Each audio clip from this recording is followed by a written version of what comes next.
about Senator Bato, well, unang-una talagang isang malaking kabulastugan ang pinagsasabi nila na may balita, na merong warrant, na narinig nila, na may kopya, na hindi maipakita, pero sinentensyahan na kung anong gagawin. Ano bang kalokohan yan?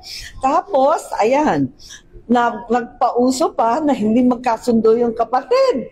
Yung kapatid naman, ang sabi, wala pa daw warrant. Pagkatapos noon, si Secretary Bersamin, iba naman ang sinasabi. Talaga bang linilito ba tayo? Pero higit sa lahat, kung may warrant, ilabas. Kung walang warrant, tumahimik na kayo. Tantanan na ninyo kami.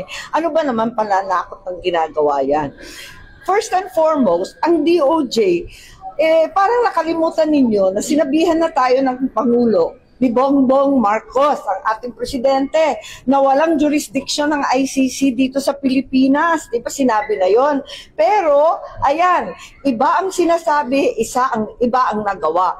Bakit? Nadampot bigla si Presidente Duterte. Kaya eto nga, andito na naman, without any formal request or communication, either from the ICC or the implementing Interpol agency, the DOJ is so eager to resurrect the same illegal mechanism it utilized against the former President Rodrigo Duterte.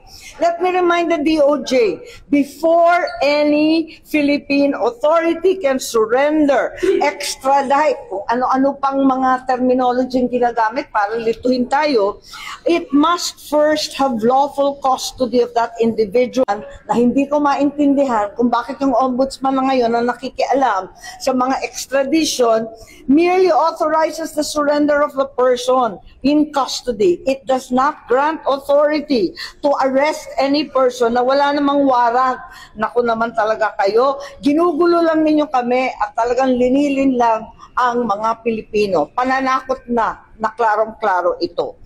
And to construe otherwise would be tantamount to authorizing the extrajudicial arrest for the purpose of delivering a Filipino citizen to a foreign tribunal. Bakit tayo papayag isuko ang Pilipino sa mga dayuhan?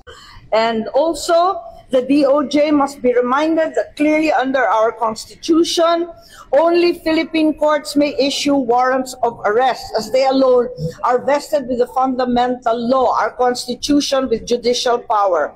No act of cooperation with a foreign entity can supersede the Constitution and the fundamental guarantee of due process and of sovereignty.